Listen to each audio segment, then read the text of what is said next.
สบายดีตอนค่ำสบายดีตอนเย็นเด้อตอนนี้ก็เวลาประมาณ5 โมงเย็นทุกเจ้าคืออยากต่ำน้องคอยละต่ำเพื่อเขาเอื้อยเขาอ้ายเนี่ยหลายคนแต่สุเพิ่นยังข้าวเหยียบบ่มีไผมากินนํเขากินน่ะเขาวังใดนี้เขาว่านะข้อยก็เลยได้กินผู้เดียวกินกับชะอมสดๆไปเก็บชะอมข้างบ้านมาได้พักหลายๆทุกเจ้าอืมกำมากใหญ่ๆเสียดายแต่ว่ากินผู้เดียวนั่นแหละไผสิกินหมดเนาะ หากะยาเราคอยสิกินนั่นเล็กน้อยแล้วก็สิเอาไว้ให้เอื้อยเขากินตำลังมาจ้ามากินนำกันเมืองแดนนี่สะอมนี่เป็นตาสะอ่อนแกบ่ได้มักกินนี่มันสุดยอดมากินนำกันเอิ้นผู้ใดก็กินโลดว่ากินก่อนนุ่งเสื้อนี่บ่แม่นหยังเลยอบผิวสมเจ้าอากาศมันร้อน FC อะนะคอมเมนต์มามื้อก่อนว่ามิ้นบ่ก่อแขนเสื้อขึ้นมื้อนี้มิ้นก่อเลยเด้อมาสมเจ้ามากินนำกันขออนุญาตใส่มือเด้อกินตำมะนาวมังหงตำมะละกอนี่ต้องใส่มือมันจังแซ่บเสียดายแต่กินผู้เดียวแกกินหลายคนก็สิแซ่บกว่านี้ก่อยตั้งโทรศัพท์เมียนก็ติงไปติงมาอยู่คุณเจ้าแต่อย่างหัวทิมน้อยรอลีลาก็กินน้ำบ่ได้มันเผ็ดนั่งอยู่ในห่มหมักลำไยกินไปกินมากะบ่แซ่บคนเดียวกินเนาะก็มันสิตำหลายๆเด้อก็เผื่อหลายคนเพิ่นบ่มีไผกินน้ำซ้ำก็อย่ากินผู้เดียวก็ได้กินผู้เดียวก็สิยุบน้อยๆแน่เฮ็ดได้ซะกินมื้ออะนำมื้อ มื้อบ่อยากปานใดเนาะแนมหน้าแนมหลังเอิ้นผู้นั้นเอิ้นผู้นี้อยู่ก็บ่มีไผมากินน้ำให้ทิมน้อยจุ๊บเจ้าเอ้ยทิมน้อยลิ้นกินดินทรายบอกทิมน้อยว่าอย่าลิ้นกินดินทรายเด็กน้อยลิ้นกินดินทรายแล้วก็เต็มหัวซะก็ย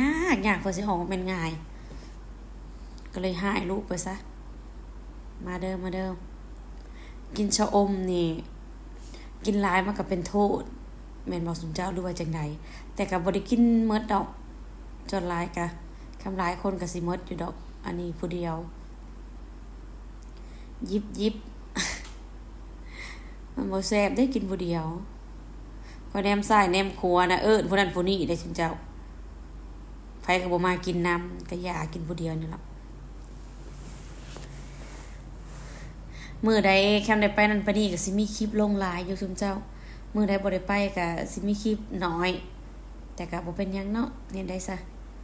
เอาตามความเป็นจริงมื้อใดมีคลิปก็เอาลงมื้อใดบ่มีก็คลิปนึงก็อย่ามัน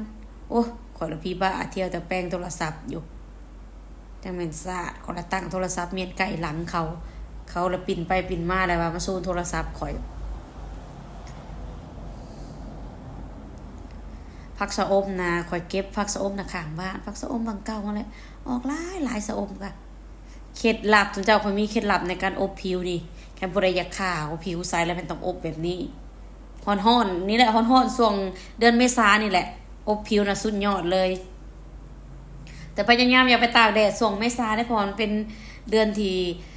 อากาศร้อนสุดเด้อันนั้นแหละเคล็ดลับอบโลดอบทิศนึงเนี่ยมันเห็นผลข่อยก็อบคู่มือแล้วโจรางข่อยก็นุ่งเสื้อแขนยาวจุ๊บเจ้าเห็นข่อยถ่ายคลิปกะแขนสั้นน่ะบ่ปานใดดอกแค่บ่แม่นกลางคืนแค่บ่อีหลีอีหลอนะเวลาข่อยกินน่ะข่อยสิมานะ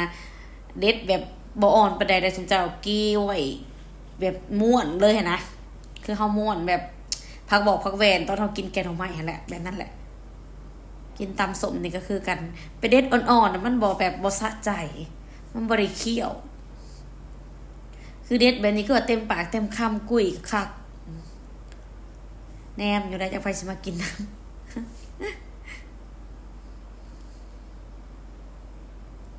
เอาเรื่องอบผิวต่อยังบ่ได้อยากขาวนะทาเซรั่มทานะเซรั่มแบบทาได้ทาผิวว่าซั่นไปแล้วก็นุ่งเสื้อแขนยาวอบหมดมือคือข่อยอบนี่แต่เช้ายันค่ำแต่ตะเวนตกดินพุ่นแล้วข่อยจังแก้ตื่นเช้ามาอาบน้ำไปส่งทิพน้อยรอลีลาเรียบร้อยแล้วก็นุ่งเสื้อแขนยาวจนเท่า5 โมงไปหับทิพน้อยกลับมาอาบน้ำอาบใน6 โมงบ่ได้จังได้แกะเสื้อแขนยาวนี่บ่ได้เฮ็ดได้ก็หมายความว่าแต่8 โมงยัน6 โมง8 9 10 11 12 1 2 3 4 5 6เกือบ8 ชั่วโมงบ่สมเจ้าเพชรแต่บาดนี่เพิ่นสิอยู่น้ำได้แต่ละมื้อต้องได้กินกาแฟนม แค่ว่ามื้อใดบ่ได้กินก็2มื้อทงนึง3มื้อทงนึงสุเจ้ากินแต่ก็บ่ได้กินผู้เดียวดอกปันน้องกินนำกินผู้เดียวแล้วแม่นอนบ่หลับรถมื้อนั้นฮะคือมื้อนี้ก็กินนี่ถ้าเบิ่งมื้อแลงสินอนหลับบ่กินไปกินมาแล้วก็คาแขวเนาะสุเจ้าเนาะ แบบกินแก่พวกก็อยากคาแขวแน่ทิพย์นอนรอลีลากับอยากอยู่แต่ว่ากินบ่ได้มันเผ็ดพอดีนะเขามาแวขายนะเครื่องลิ้นเด็กน้อยก็เลยซื้อนะปืนยิงน้ำให้เพิ่นอันนึงค่ะเด้อัน15,000กีบก็เลยซื้อให้ลูกซะมื้ออื่นน่ะทิพย์น้อยรอลีลาเพิ่นสิไปนะฮดอันน่ะอาจารย์เพิ่นโยงเฮียนแม่ก็เลยห้อยมาไล่ให้ไปคล้องคออาจารย์บ่ได้คล้องคอเจ้าของก็แล้วแต่แม่ห้อยให้แล้ว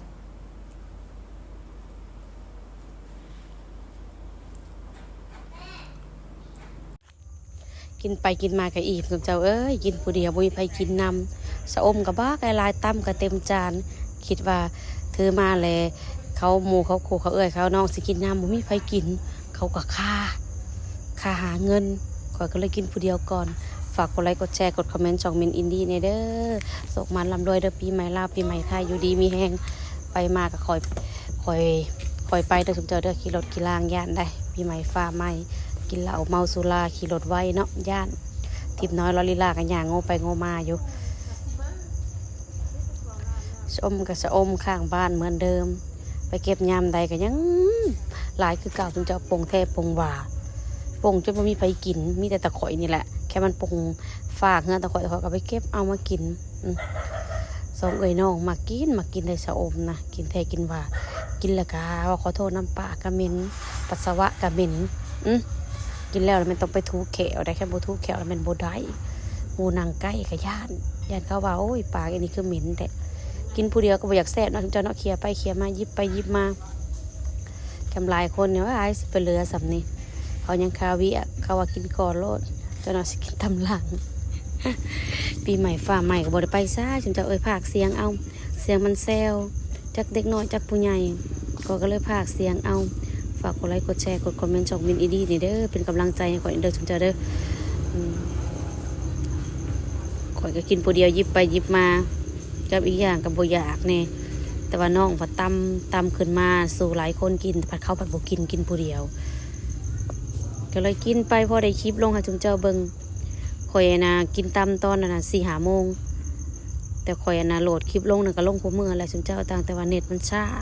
ข่อยก็เลยนะเวลาโหลดลงไปมันก็ใส่เวลาเนี่ยอินเทอร์เน็ตซ่าเขาก็บอกเข้าใจอินเทอร์เน็ตบ้านตะข่อยซ่าได้บ่ได้เรื่องอินเทอร์เน็ตบ้านตะข่อยนะสมัครบ่จำกัดลินบ่จำกัดสมัครรายเดือนกับบ่ได้มันซ่าบ่เข้าใจคือกันเป็นย้อนหยังเอาไปเอามาแหละตั้งรายเดือน100,000 200,000นะบ่คุ้มหมายความว่าบ่คุ้มจังใดคือโหลดคลิปนี่โหลดแล้วมันซ่าเบิ่งนั่นเบิ่งนี่น่ะบ่ซ่าแต่ว่าเวลาโหลดน่ะมันซ่าก็เลยได้ใช้เวลาคือเป็นนี้แล้วค่อยโหลดคลิปมัน10 นาที20 นาทีนี่ก็ยังต่ำก็2-3 ชั่วโมงเห็นบ่บางเทื่อคลิปก็โหลดตอนเช้าบ่ได้ตอนแลงแต่ก็โหลดไปอะไรเฮ็ดได้ซะเนาะซ่าก็อย่ามันค่อยเป็นค่อยไปฝากกดไลค์กดแชร์กดคอมเมนต์ช่องมินอินดี้นี่เด้อเป็นกำลังใจให้ข่อยเด้อสมเจ้าเด้อติบน้อยลอลีลาเพิ่นลิ้นปืนสีน้ำสมเจ้าลิ้นเป็นแต่ว่าหมุนบ่เป็นก็เลยเอาให้แม่หมุนให้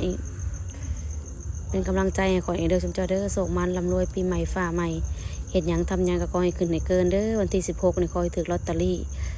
รางวัลที่1เด้อคำถือแล้วก็อย่าลืมมินเด้อสมเจ้าเด้อฝากกดไลค์กดแชร์กดคอมเมนต์ให้แน่แล้วพบกันใหม่คลิปหน้า